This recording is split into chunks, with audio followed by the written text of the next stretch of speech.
two sections on the SAT. So there is math, and then I just call it ELA. It's like called critical reading. The math, there is 2 modules. The reading, there's 2 modules. Kind of straightforward. So true or false? The SAT is out of 1,600 points.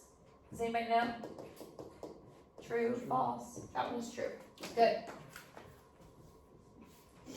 Okay, true or false? SAT math is out of 700 points. That one would be false. So, does anybody know how many, if you got everything right on the SAT math, what would you get? 800. Okay. Because you get, 800 from the reading and then 800 from the math. Bright Future's minimum is 1240 score. This one's harder. Anybody know? No, it is false. The minimum is actually 1210. Now there is a higher option, so 1210 is what you call like your 75% option. It is 1340 is the highest option. That one is very hard to get. That one's a high level scholarship. Okay, this one's tricky. Everyone will have the same math test. False. Does anybody know why that's false? What do they do? They scramble it, right? They don't exactly scramble it. So what they do is everybody kind of takes a similar module 1, and then based on how you do on module 1 is what they will give you for module 2.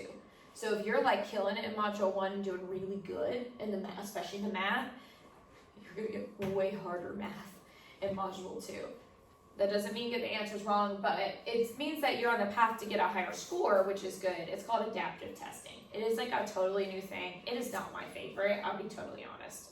It's kind of frustrating to me, but I just kind of give people a heads up. If you are getting really hard questions in module 2, it's probably because you did really good in module 1. Obviously what I have here with the SAT questions today is not adaptive. College Board, has anybody heard of the College Board website? If you don't, and if you're signed up for SAT, what you can do is you can create a free account if you don't have one, and they have a free digital testing so you can kind of see how the adaptive looks. It is a little bit of a glitchy site because it's new, I'm just going to warn you, and you have to do it on a laptop or computer. I have tried, so I have a Chromebook and a laptop. It doesn't work on my Chromebook, but it does work on laptops, so I kind of give people that heads up. I learned that one the hard way. Okay, true or false? I have to bring a graphing calculator. False. Now, if you're someone who has a graphing calculator, you're already using it. Is anybody in AP Pre-Cal or AP Cal that's taking that? Yeah. So if you're good, or stat, anybody with stat?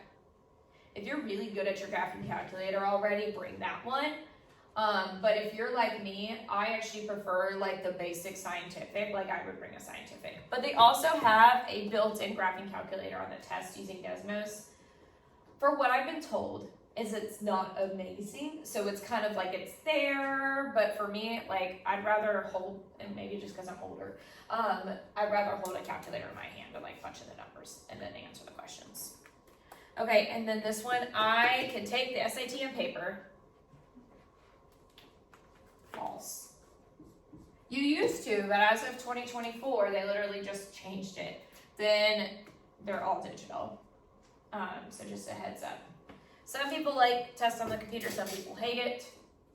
ACT still has a paper option right now. I kind of have a sneaking suspicion. They haven't said anything, but in a year or two, they're going to get rid of that as well. Because everything's going digital. Any questions on that? I know there's a lot of me talking. We'll get some time for you guys to work. What time does Destin High School start in the morning?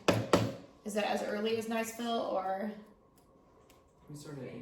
Oh, okay, that's a little bit better. So Niceville starts at 7 a.m. is their first period, which is that's a big difference between 7 to 8. I can't imagine teaching a class at 7 a.m. Okay, so I'm on this right here. So we're going to do some overview. We're going to try to save most of the time for practice.